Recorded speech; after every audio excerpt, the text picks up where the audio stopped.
चले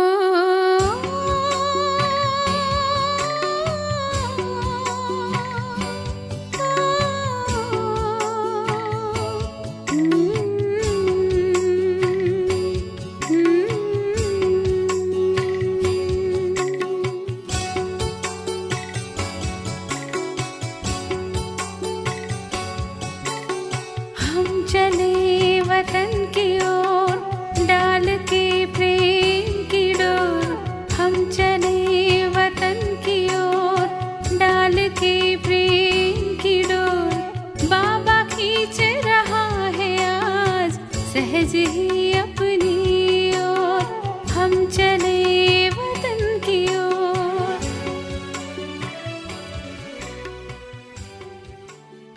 9669 சோம்பலின் இனிமையான ரூபம் அலட்சியம்.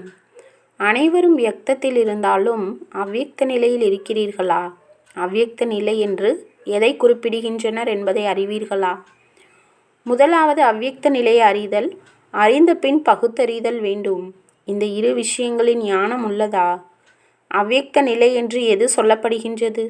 வியக்தத்தில் காரியம் செய்த போதிலும் வியக்தத்தின் உணர்வில்லாமல் எவ்வாறு இருக்க இயலும்? வியக்தத்தில் இருக்கும்போது அவ்வியக்த நிலையில் இருக்கும் அனுபவம் எந்த அளவு ஏற்படுகிறது? இன்று இதை அனைவரிடமும் கேட்க வேண்டியதாக இருந்தது. அதிகத்திலும் அதிகமாக அவ்வியக்த நிலையில் எவ்வளவு நேரம் இருக்கிறீர்கள்? அதிகத்திலும் அதிகமாக எவ்வளவு நேரம் இருக்க வேண்டும் என்பது தெரியுமா? சம்பூர்ண நிலையினுடைய கணக்கின்படி 8 மணி நேரம் கூட குறைந்ததிலும் குறைந்த நேரமே ஆகும். உங்களது நிகழ்கால முயற்சியின் கணக்குப்படி 8 மணி நேரம் என்பது அதிகமாக தெரிகிறதா? நல்லது. யார் 6 மணி நேரம் வரை வந்துவிட்டீர்களோ அவர்கள் கையை உயர்த்துங்கள். நல்லது. 4 மணி நேரம் வரை வந்துவிட்டவர்கள் கையை உயர்த்துங்கள். இந்த முடிவின் கணக்கின்படி முயற்சிக்கான சமயம் எவ்வளவு வேண்டும்? பாடமும் நிறைவுற்றது. திரும்ப பயிலும் காலமே நடைபெற்று கொண்டிருக்கிறது. எனினும் பெரும்பான்மையானோரின் முடிவு இதற்கான காரணம் என்ன? அனைவரும் முயற்சியும் செய்கிறீர்கள், ஊக்கமும் உள்ளது, லட்சியமும் உள்ளது. ஆனாலும் ஏன் இயலவில்லை? எந்த விஷயத்தின் கவனம் குறைவாக உள்ளது? தகுதியானவர் ஆக வேண்டும், அருகாமையில் வர வேண்டும் என்பதில் அனைவரும் கவனம் செலுத்துகின்றனர். ஆயினும் முக்கியமாக எந்த விஷயத்தின் கவனம் குறைவாக இருப்பதினால் அவ்வியக்த நிலை குறைவாக உள்ளது? அனைவரும் முயற்சியாளர்களே இங்கு அமர்ந்திருக்கிறீர்கள். நான் முயற்சியாளர் அல்ல என்று சொல்பவர் எவரேனும் இருக்கிறீர்களா? முயற்சியாளராக இருப்பினும் ஏன் குறை உள்ளது? என்ன காரணம்? உள்நோக்கு முகமாக இருப்பதற்கு விருப்பம் கொண்டாலும் ஏன் இருக்க இயலவில்லை? வெளிநோக்கு முகத்தில் ஏன் வந்துவிடுகிறீர்கள்? ஞானஸ்வரூப ஆத்மாவாக அனைவருமே ஆகியுள்ளீர்கள். ஞானஸ்வரூப ஆத்மாவாக புத்திசாலியாக ஆன போதிலும் அறிவற்றவர்களாக ஏன் ஆகின்றீர்கள்? அறிவு கிடைத்துவிட்டது. அறிவை மேம்படுத்தும் பாடமும் முடிவுற்றது. படிப்பு முடிந்துவிட்டதெனில் அறிவாளிகள் ஆகிவிட்டதாக அர்த்தமாகும். ஆன போதிலும் அறிவற்றவராக ஏன் ஆகின்றீர்கள்? முக்கிய காரணமாக தென்பட்டது என்னவென்றால் சிலருக்குள் சோம்பேறித்தனம் வந்துவிட்டது. சோம்பேறித்தனத்தின் இனிமையான ரூபம் அலட்சியமாகும்.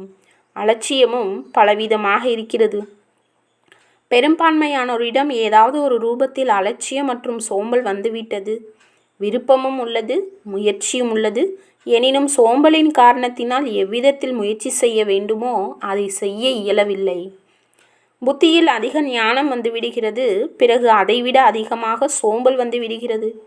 தன்னை குறைந்த அறிவுள்ளவர்கள் என புரிந்து கொள்பவர்கள் கூட தீவிர முயற்சி செய்து கொண்டிருக்கின்றனர். ஆனால் யார் தன்னை அதிபுத்திசாலி என எண்ணுகின்றனரோ அவர்கள் அதிகம் சோம்பேறித்தனத்தில் வந்துவிடுகின்றனர். அவ்வாறு ஆகி காட்டுவோம், இதை செய்து காட்டுவோம் என்று முதலில் முயற்சி செய்வதற்கான துடிப்பு இருந்தது. இப்போது அந்த துடிப்பு நின்றுவிட்டது. திருப்தி ஏற்பட்டுவிட்டது. ஞானமோ புரிந்துவிட்டது. சேவையோ செய்து கொண்டுதான் இருக்கிறோம், போய்கொண்டுதான் இருக்கிறோம் என்று தனக்குத்தானே திருப்தி அடைந்து விட்டனர். இவ்விதத்தில் திருப்தியான ஆத்மா ஆகக்கூடாது. முயற்சியில் துடிப்பு இருக்க வேண்டும். கட்டுப்பாட்டில் கட்டுண்டுள்ள தாய்மார்களோ துடிக்கின்றனர், முயற்சியும் தீவிரமாக செய்கின்றனர். மேலும் யார் கட்டுப்பாட்டில் பிணைக்கப்படாதவர்களோ அவர்கள் திருப்தியாக இருக்கின்றனர். அதனாலேயே சோம்பேறித்தனமும் வந்துவிடுகின்றது. பெரும்பான்மை முயற்சியாளரிடம் இந்த முடிவே தென்பட்டது.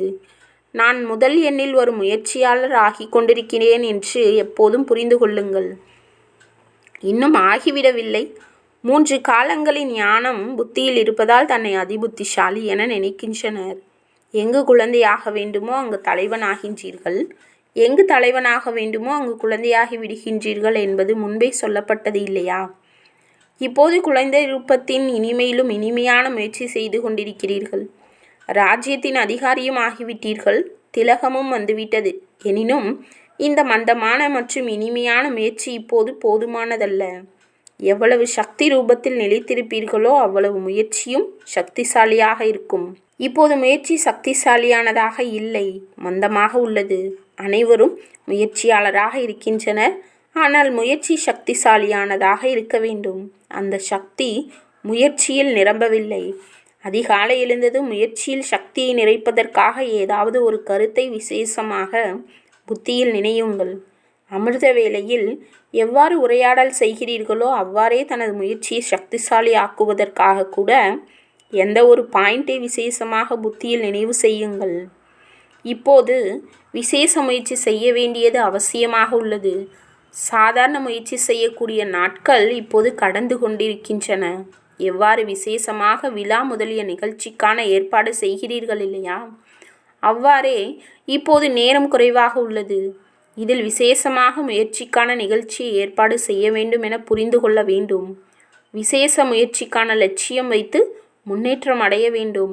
ஒருவேளை முடிவில் அத்தகைய மந்த நிலை இருந்ததெனில் வரப்போகும் தேர்வுகளின் முடிவு என்னவாக இருக்கும்? கடுமையான பரீட்சைகள் வரப்போகின்றன. அவற்றை எதிர்கொள்வதற்காக முயற்சியும் கடுமையாக இருக்க வேண்டும்.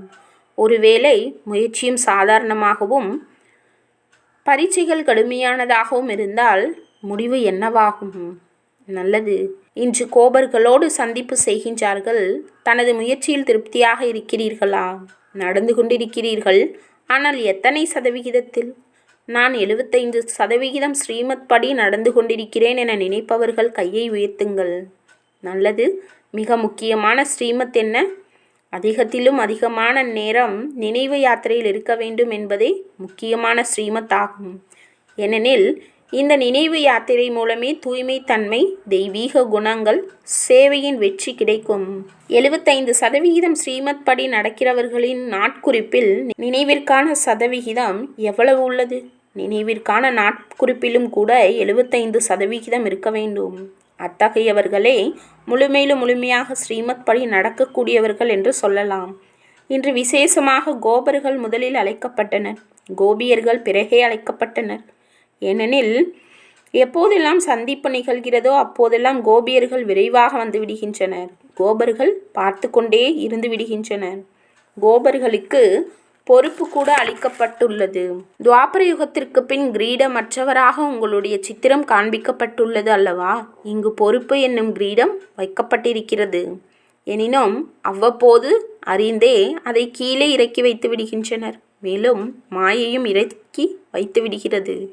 தலை மீது கொஞ்சம் சுமை உள்ளது என்று அறியாத வண்ணம் சத்தியுகத்தில் கிரீடம் லேசானதாக இருக்கும். சத்தியுக காட்சிகள் முன்னால் வருகின்றன அல்லது இல்லையா? சத்தியுகத்தின் காட்சிகள் தானே முன்னால் வருகின்றன. கொண்டு வருகின்றீர்களா அல்லது இல்லையா? எவ்வளவுக்கு எவ்வளவு முன்னேற்றம் அடைவீர்களோ அவ்வளவுக்கு அவ்வளவு விரும்பாமலேயே சத்தியுக காட்சிகள் தானே முன்னால் வரும். கொண்டு வர வேண்டியவை அவசியம் இருக்காது. எவ்வளவுக்கு எவ்வளவு அருகாமையில் வருவீர்களோ அவ்வளவுக்கு அவ்வளவு காட்சிகளும் அருகாமையில் வந்து கொண்டே இருக்கும். तुम बच्चों को तो सर्विस करनी है, जो बाबा कहते हैं सबको ये बताओ कि देखो तुम्हारा एम एंड ऑब्जेक्ट ये है, एक गीता है बढ़िया, ये राजयोग है ना बच्चे। कैसे है राजयोग? बिल्कुल सहज है कि बाप को याद करो तो ये वैसा मिलेगा तुमको। ओम शांति।